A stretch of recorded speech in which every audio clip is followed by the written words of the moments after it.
कि इस क्लास में क्लास 9th के लिए हिंदी के हम लोग क्वेश्चन पेपर देखेंगे 18 मार्च एनुअल यानी वार्षिक परीक्षा के लिए। तो आप लोग इस क्लास में अंत तक बने रहिएगा। ये क्लास 9th के लिए हिंदी का क्वेश्चन पेपर है 18 मार्च एनुअल यानी वार्षिक परीक्षा के लिए। यहाँ पर देख सकते हो एनुअल एग्जामिनेशन 2026 क्लास 9th के लिए एनुअल यानी वार्षिक परीक्षा 2026 के लिए ये हिंदी का क्वेश्चन पेपर है क्लास 9th का 18 मार्च एनुअल यानी वार्षिक परीक्षा के लिए। तो हिंदी का विषय कोड 101 रहेगा और समय मिलेगा 3 घंटा 15 मिनट का और पूर्णांक 100 रहेगा। 100 नंबर का एग्जाम होगा।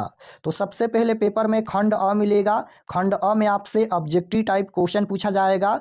1 से लेकर 100 तक ऑब्जेक्टिव क्वेश्चन पूछा जाएगा। इनमें से किन्हीं 50 प्रश्नों के उत्तर देना है परीक्षा में। तो आइए पहला नंबर क्वेश्चन देखते हैं। आप लोग क्लास को पूरा वॉच कीजिएगा और अगर आप लोग चैनल पर नए होंगे तो चैनल को जरूर सब्सक्राइब कर लेना ताकि आने वाले नेक्स्ट क्लास आपके पास जरूर पहुंचे। तो पहला नंबर क्वेश्चन है कि भाषा या वाणी की सबसे छोटी इकाई क्या है। पहले व्याकरण का ही क्वेश्चन पूछा गया है, उसके बाद बुक का क्वेश्चन पूछा गया है। तो भाषा या वाणी की सबसे छोटी इकाई पूछा गया है तो इसका राइट आंसर वर्ण हो जाएगा option number A right answer. 2 number question है निम्नलिखित में कौन द्विगुण व्यंजन है। तो 2 का right answer option number C हो जाएगा।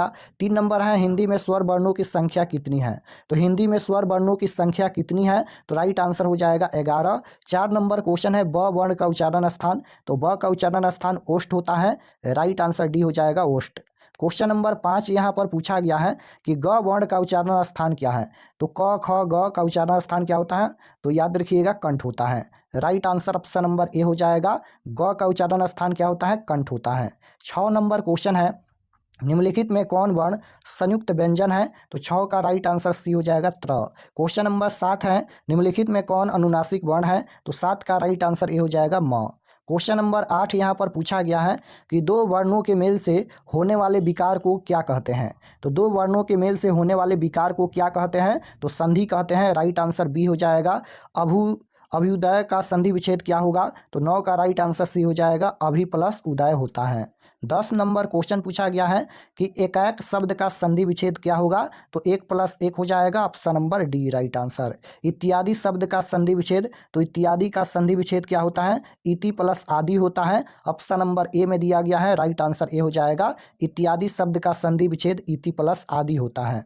12 नंबर क्वेश्चन है यहाँ पर कि तपह +1 पदों की संधि क्या होगी। तो ये हो जाएगा तपोवन। ऑप्शन नंबर बी में दिया गया है। राइट आंसर बी होगा। उत प्लस भव पदों की संधि क्या होगी। तो राइट आंसर डी हो जाएगा उद्भव। क्वेश्चन नंबर 14 यहाँ पर पूछा गया है।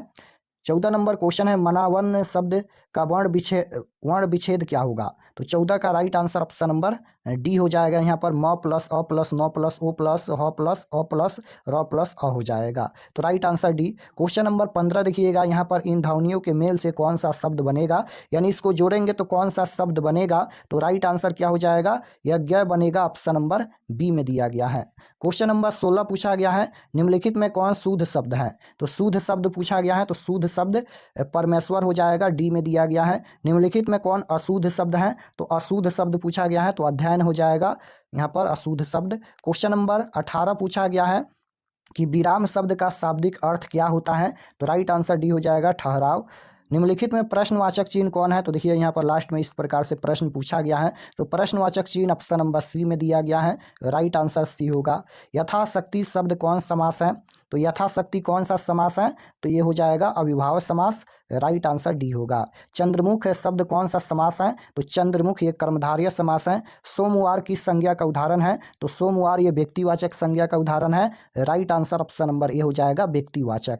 क्वेश्चन नंबर 23 पूछा गया है यहाँ पर निम्नलिखित में कौन भाववाचक संज्ञा का उदाहरण है। तो भाववाचक ये हो जाएगा लड़कपन। ऑप्शन नंबर बी में दिया गया है। क्वेश्चन नंबर 24 है संज्ञा के जिस रूप से व्यक्ति या वस्तु की नर या मादा जाति का बोध हो उसे व्याकरण में क्या कहते हैं। तो क्या कहते हैं लिंग कहते हैं। राइट आंसर बी हो जाएगा।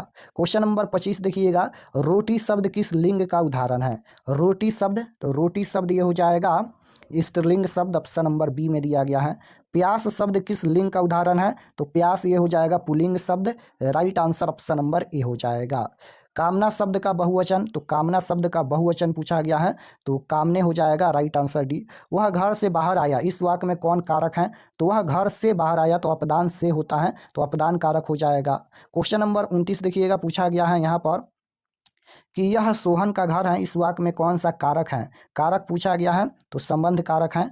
प्रयोग के अनुसार सर्वनाम के कितने भेद हैं? तो सर्वनाम के 6 भेद होता है। राइट आंसर डी हो जाएगा 6। क्वेश्चन नंबर 31 है, पुरुषवाचक सर्वनाम का भेद होते हैं? तो राइट आंसर हो जाएगा ऑप्शन नंबर बी हो जाएगा, 3 भेद होते हैं।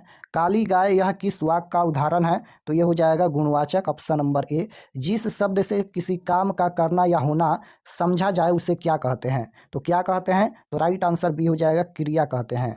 क्वेश्चन नंबर 34 पूछा गया है, काल के कितने भेद होते हैं? तो काल के 3 भेद होते हैं, भूतकाल, भविष्यकाल, वर्तमान काल। राइट आंसर सी हो जाएगा। हरीश पुस्तक पढ़ रहा है, यह वाक्य किस काल का उदाहरण है?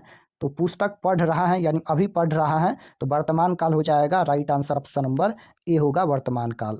क्वेश्चन नंबर 36 पूछा गया है कि मैंने खाना खा लिया, यह वाक्य किस काल का उदाहरण है? तो मैंने खाना खा लिया यानी अभी खाए हैं, तो वर्तमान काल हो जाएगा, ऑप्शन नंबर ए। संकल्प शब्द कौन उपसर्ग है? तो राइट आंसर हो जाएगा सम उपसर्ग है, उपसर्ग शब्द के पहले जुड़ता है। क्वेश्चन नंबर 38 देखिएगा, पूछा गया है कि पराभव शब्द कौन सा उपसर्ग है? इसमें उपसर्ग पूछा गया है, तो ये हो जाएगा परा उपसर्ग जुड़ा है। अभियान शब्द में कौन सा उपसर्ग है? अभियान, अभी यहाँ पर उपसर्ग जुड़ा है, यान यहाँ पर ये मूल शब्द है, तो अभियान में अभी उपसर्ग जुड़ा है। राइट आंसर ए हो जाएगा। लड़ाई शब्द कौन प्रत्यय है? तो लड़ाई में आई प्रत्यय जुड़ा है, प्रत्यय शब्द के लास्ट में जुड़ता है। क्वेश्चन नंबर 41 है, भीड़त शब्द कौन प्रत्यय है? तो ये हो जाएगा कौन सा प्रत्यय? अंत प्रत्यय। विलास शब्द का विशेषण पूछा गया है, तो विलासी हो जाएगा। Right answer A. Question number 43 है, रस शब्द का विशेषण? तो राइट आंसर सी हो जाएगा, रसीला। शिव पार्वती शब्द किस समास का उदाहरण है? तो ये द्वंद्व समास का उदाहरण है।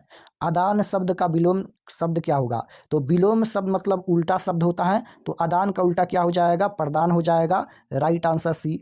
आकाश शब्द का विलोम पूछा गया है, आकाश का विलोम पताल हो जाएगा, option number A right answer. Question number 47 है यहाँ पर कि जड़ शब्द का विलोम क्या होगा? तो जड़ शब्द का विलोम हो जाएगा चेतन, ऑप्शन नंबर डी। धनी शब्द का विलोम क्या होगा? निर्धन हो जाएगा। Right answer B. जिसे भय नहीं है उनके लिए एक शब्द है, तो 49 का राइट आंसर ए हो जाएगा, निर्भय। क्वेश्चन नंबर 50 है, जानने की इच्छा के लिए एक शब्द है, तो 50 का डी हो जाएगा यहाँ पर, जिज्ञासा। अंधे की लकड़ी मुहावरे का अर्थ है, तो ये हो जाएगा एक ही सहारा। क्वेश्चन नंबर 52 है, अंगूठा दिखाना मुहावरे का अर्थ है, तो समय पर धोखा देना होता है। असुर शब्द का पर्यायवाची पूछा गया है, पर्यायवाची का मतलब अनेक नाम होता है, तो असुर का पर्यायवाची हो जाएगा दनुज, option number D. Question number 54 है, कपड़ा शब्द का पर्यायवाची, कपड़ा को और किस नाम से जाना जाता है? वसन के नाम से जाना जाता है। शब्द के मुख्य अर्थ का बोध करने वाला व्यापार को कौन सा शक्ति कहते हैं? तो राइट आंसर ए हो जाएगा, अभिधा हो जाएगा। क्वेश्चन नंबर 56 है यहाँ पर कि वर्णों की आवृत्ति को क्या कहते हैं? तो राइट आंसर हो जाएगा, अनुप्रास कहते हैं। चौपाई के प्रत्येक चरण में कितनी मात्राएं होती हैं? तो राइट आंसर 16 हो जाएगा, option number D. Question number 58 है कि ध्रुपद गायन की परंपरा में किस घराने को अंतर्राष्ट्रीय ख्याति मिली? तो right answer option number B हो जाएगा, दरभंगा घराने को। ख्याल किसका एक रूप है? ख्याल किसका एक रूप है? तो शास्त्रीय गायन का।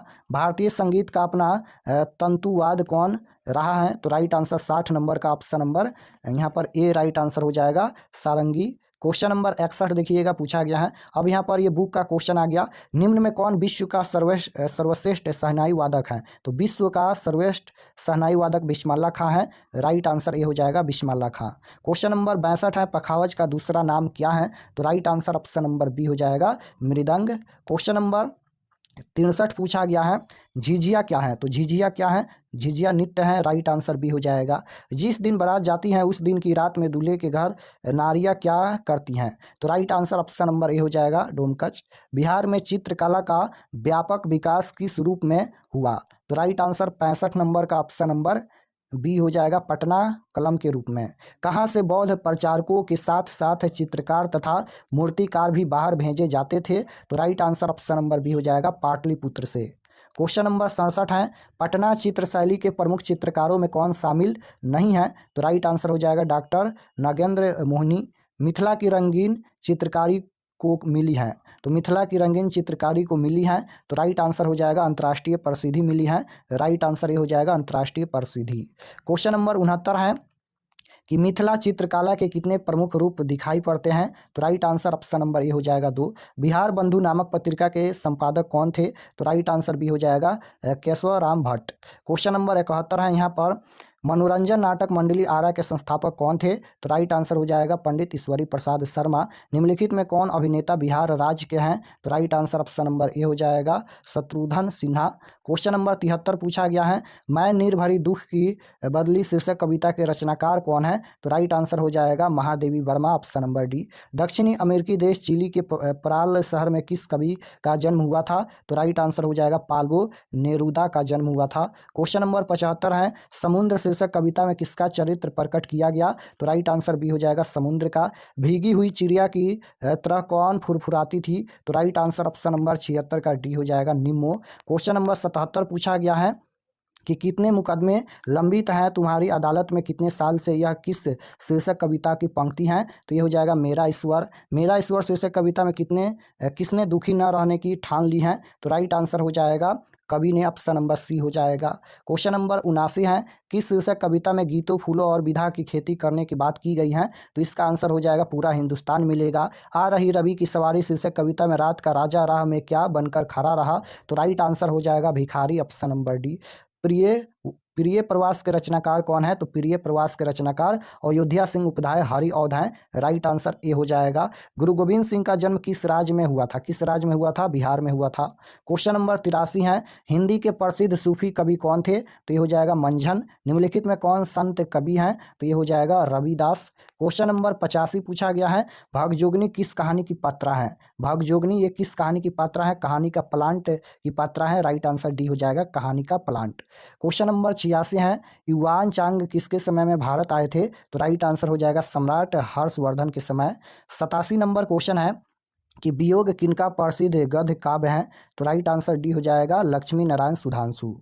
क्वेश्चन नंबर 88 है, चार मन पाट जूट का पैसा क्या हुआ? धरती पर गांव ही नहीं पड़ते लाल पान की बेगम शीर्षक कहानी में यह कथन किसका है? किसका कथन है? बिरजू की माँ का कथन है। राइट आंसर डी हो जाएगा। क्वेश्चन नंबर 89 है, वाटसन होटल कहाँ था? तो राइट आंसर क्या हो जाएगा? बम्बई में। टॉल्स्टॉय के घर में शीर्षक पाठ की विधा क्या है? तो राइट आंसर क्या हो जाएगा? टॉल्स्टॉय के घर में शीर्षक पाठ की विधा पूछा गया है, तो ये हो जाएगा रिपोर्ताज, ऑप्शन नंबर 90 का राइट आंसर सी हो जाएगा। क्वेश्चन नंबर 91 है, निम्नलिखित में से किस शीर्षक पाठ की विधा रेखा चित्र है? तो ये हो जाएगा ऑप्शन नंबर बी, यहाँ पर बी राइट आंसर हो जाएगा अष्टावक्र। पधारे महारे देश शीर्षक पाठ में किस राज्य का वर्णन है? तो राइट आंसर ए हो जाएगा राजस्थान। क्वेश्चन नंबर 93 पूछा गया है, मध्य प्रदेश के उज्जैन शहर में किस लेखक का जन्म हुआ था? तो राइट आंसर हो जाएगा शरद जोशी। लेखक शरद जोशी ने भारतीय रेल की अव्यवस्था के बहाने किसकी पोल खोली है? तो राइट आंसर हो जाएगा भारतीय सुव्यवस्था की। क्वेश्चन नंबर 95 है कि प्रसिद्ध कवि नागार्जुन ने कितने गद्य की पूरी भूरी भूरी प्रशंसा की है? तो right answer option number B हो जाएगा जगदीश नारायण चौबे। अच्छे निबंध के लिए क्या आवश्यक है? तो अच्छे निबंध के लिए यहाँ पर काल्पनिक शक्ति, option number A right answer हो जाएगा। क्वेश्चन नंबर 97 है, सुरेश किस कहानी का पात्र है? सुरेश किस कहानी का पात्र है? सूखी नदी का पुल। बोलपुर के निकट शांति निकेतन की स्थापना किसने की थी? तो ये हो जाएगा Rabindranath Thakur, option number A हो जाएगा। 99 नंबर क्वेश्चन देखिएगा, पूछा गया है यहाँ पर कि नीरज शिक्षा में जीवन का बहुमूल्य समय क्या हो जाता है? तो राइट आंसर हो जाएगा व्यर्थ। कवि रैदास अपनी तुलना